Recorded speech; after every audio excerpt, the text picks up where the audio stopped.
Oi galera, tudo bem com vocês? Olha, eu vim trazer aqui um tema que eu ouço muito na minha vida, através dos amigos, através dos familiares e através do consultório, porque é uma coisa muito comum, essa sensação de, olha, eu amo muito, eu amo demais, sou muito intenso, mas vivo a decepção, não sou correspondido, tô ficando cansado disso, e o que eu faço? Tem alguma coisa errada comigo? Eu tô certo, os outros que estão errados? Quis trazer um pouco aqui das reflexões que eu já tive sobre isso, trabalhando em consultório, na minha vida pessoal também, com as pessoas que eu conversei, porque eu acho que tem um caminho para a gente entender melhor esse funcionamento e, quem sabe, modificá-lo para ter uma vida com mais qualidade. Vamos nessa? Para começar juntos agora, a gente vai pensar o que é o amor, como base de tudo que a gente vai discutir aqui. E eu acredito que o amor saudável seja aquele que corresponda com muita horizontalidade, ou seja, com correspondência entre as duas partes para aquilo que envolve o relacionamento. Então, duas pessoas que se cuidam, que se zelam, duas pessoas com suas autoestimas próprias, com seus autocuidados, também com um olhar generoso e aberto pelo outro. Enfim, uma parceria no sentido bem plural da coisa, onde elas caminham e se constroem juntas.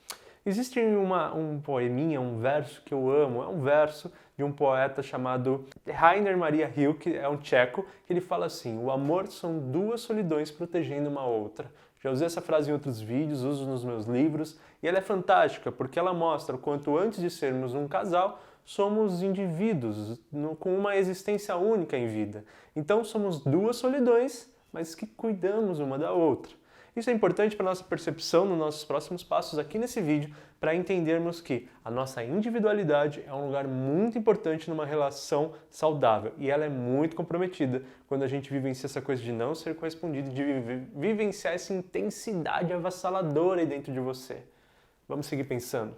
Então, por que você sente essa intensidade? Agora eu quero que você preste muita atenção e tenha muita generosidade na escuta, que não seja uma escuta rígida, que tenha flexibilidade para entender o que eu estou falando, porque é um lugar de mais reflexão para além do óbvio, tá? É uma coisa que eu vou abrir aqui que a psicologia pensa, que eu acho que ajuda a gente a construir uma ideia, que é o seguinte: quando nós nos apaixonamos, gostamos de alguém, estamos interessados, claro, aquela pessoa tem características, elementos que fazem muito bem pra gente, né?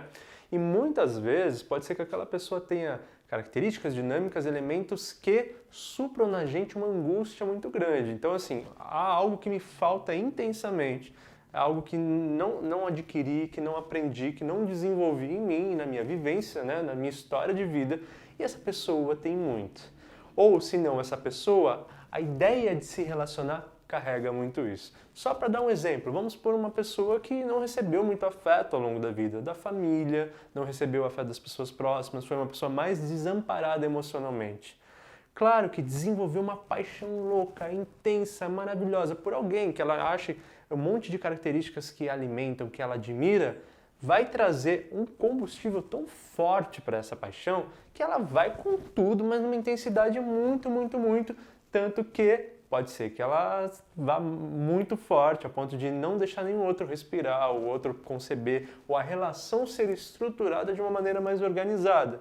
Então, se a gente pensar assim, olha, sempre, na maioria das vezes, pode ser que não vá para um lugar que te faça mal, mas sempre tem elementos no outro que alimentam algo que sentimos falta e que gostaríamos de aprender e ter em nós. E aí, algumas vezes, essa intensidade, essa falta em si, ela é tão grande, ela é tão matadora, ela é tão angustiante que deságua ou na ideia de relação ou até na ideia de que, pô, essa pessoa tem essa coisa que eu fico extremamente mexida.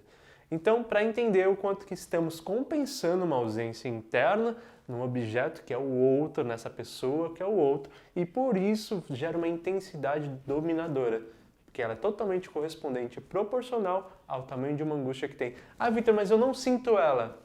Muitos elementos inconscientes da sua história, que uma terapia, nossa, sempre vai revelando pra gente, mas tem. E então, como construir um amor de forma menos ansiosa? Pois é a hora da gente recolher essas características que a gente está buscando, essas compensações que a gente está tentando encontrar e trazer para dentro da gente. Aprender que isso é para a gente trazer e construir internamente aonde está fazendo falta aqui dentro.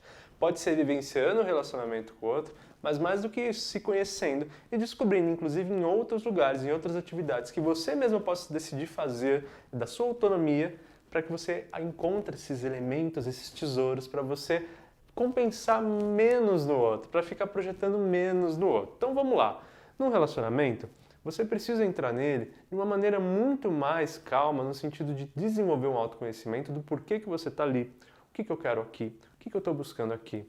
A gente fala de terapia o tempo todo, por quê? Porque a terapia vai te mostrar tudo isso, mas você pode adquirir lendo, conversando com os amigos, não vai ter o mesmo efeito certeiro, mas já ajuda muito. E então você vai encontrando as peças que vão faltando, ou a consciência das peças que vão faltando. E aí na hora de se relacionar com alguém, você já tem tanta noção de que aquilo é seu, de que aquela falta é sua, de que você está buscando uma necessidade que é sua, que você consegue ter mais administração sobre esse efeito sobre o outro. O outro continua muito legal, cheio de elementos, cheio de coisas que você admira, que você deseja, mas dá mais calma quando você vê que, tá, essa energia que faz essa busca tão intensa que eu sempre vivi é por causa de algo que está em mim, não algo que está no outro. É da falta que está em mim. Então, quando você percebe isso, esse outro deixa de parecer um símbolo de é a minha única opção no mundo, é tudo que eu precisava, é a descoberta da minha existência, agora a vida se resolve. Você tira esse peso. E quando tira esse peso, você tem até mais liberdade para amar essa pessoa na sua completude. Porque você aceita que também ela tem defeitos, que existem outras pessoas como ela, uma pessoa rara de encontrar, cheia de características legais, mas tem outras. Não no sentido de desvalorizá-la, mas entendê-la com mais realidade e ter uma energia mais calma de lidar com ela. Entendendo então o que é seu, o que é do outro e como que essa dinâmica entre vocês pode funcionar. E eu acredito que para transbordar o amor é preciso dar conta de si. Ou seja, quando você entendeu as suas questões, as suas angústias e começou a cuidar delas, solteiro, sozinho, sem precisar do outro, você começou a dar conta de si. E aí sim, quando estamos dando conta de nós mesmos, temos a capacidade de transbordar esse amor, dedicar afeto de uma forma muito mais tranquila, de uma forma muito mais calma, muito mais organizada entre a troca entre ambos, né? Porque você deixa de ficar com essa angústia de preciso resolver, o segredo está no outro, essa pessoa é perfeita, é ela que vai me trazer. Essa consciência de preciso resolver às vezes nem chega em consciência, né? Fica no inconsciente, mas você vai sentindo em energia essa sensação de quero essa pessoa, preciso disso, não posso largar, é o amor da minha vida. E aí você vai calmando e entendendo. Por quê? Porque você deu conta de si antes de se relacionar.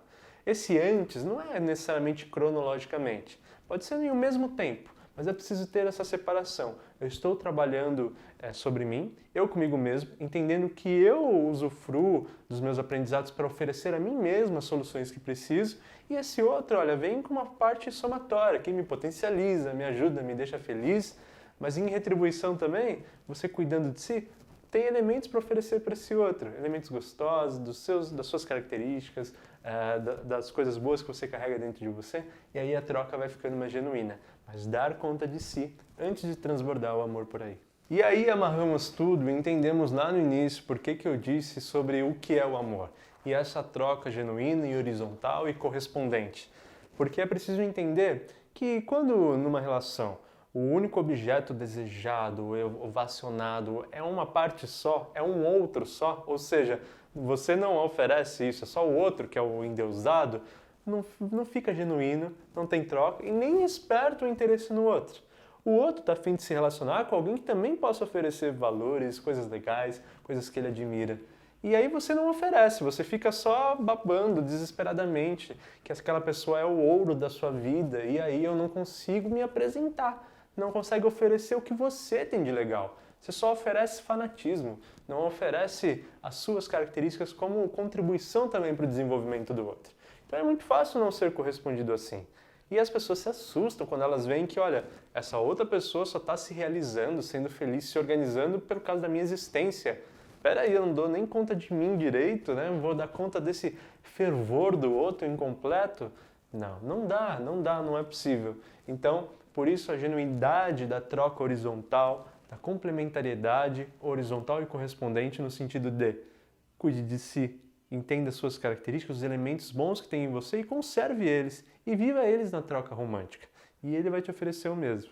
E aí construímos então uma relação intensa, forte, profunda, mas de constante troca, de constante evolução, de equilíbrio e naturalmente, além de controlar aonde esse amor se organiza, você mais do que isso organizou que a correspondência seja saudável, frutífera e desejada. Muito obrigado por assistir o vídeo, espero que tenha ajudado. Olha, convido você a se inscrever no canal, curte o vídeo, ajuda muito se vocês curtirem o vídeo. Comenta aqui, me fala o que achou dessa reflexão. Falei tantas coisas aqui, o que você pensa sobre isso? Me ajuda aí, que eu vou adorar aprender com você também. Eu desejo que você seja feliz, estamos super no caminho certo. Um super beijo.